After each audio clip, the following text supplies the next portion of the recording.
الله شاء أن يجعل أسس الإسلام 5.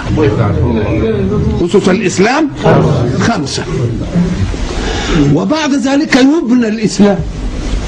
حين يبنى الإسلام إياك أن تأخذ لبنة من الإسلام دون لبنة، بل يؤخذ الإسلام إيه؟ كله. ولذلك التلفيقيات التي تحدث في العالم المسلم الذي يحاول أن يأخذ بعضا من الإسلام ويترك بعضا، نقول له ده هتتعبه، لأن الإسلام لازم يتخذ إيه؟ كله مرة واحدة كده. يبقى ادخلوا في السلم كافة، يعني إياكم أن تتركوا حكما من الإيه؟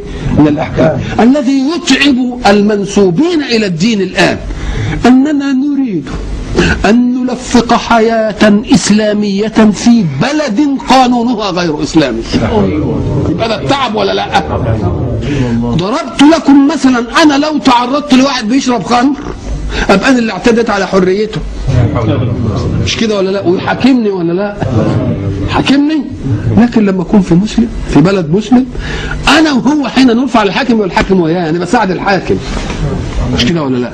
يبقى إذن علشان ننجح يبقى لابد أن يؤخذ الإسلام إيه؟ كله كلمة واحدة. لا، ما ياخدوش من الإسلام إلا وأطيعوا وأولي الأمر. أطيعوا أولي الأمر. طب ما تشوف أطيعوا الله الأول وأطيعوا الرسول. اشمعنى دي؟ يعني اشمعنى دي اللي باينة قوي عندك؟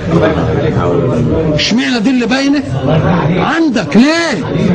كل ما يجي يقول لك وأولي الأمر وأطيعوا أولي الأمر. يا شيخ قول له كمان افهم، الله لم يجعل لولي الأمر طاعة مستقلة، قال أطيعوا الله وأطيعوا الرسول، ولم يقل وأطيعوا أولي الأمر، بل قال وأولي الأمر من دون أن يكرر الطاعة، ليدل على أن طاعة ولي الأمر من باطن طاعة الله وطاعته. لا نريد تلفيقا، خذوا الإسلام كله إيه؟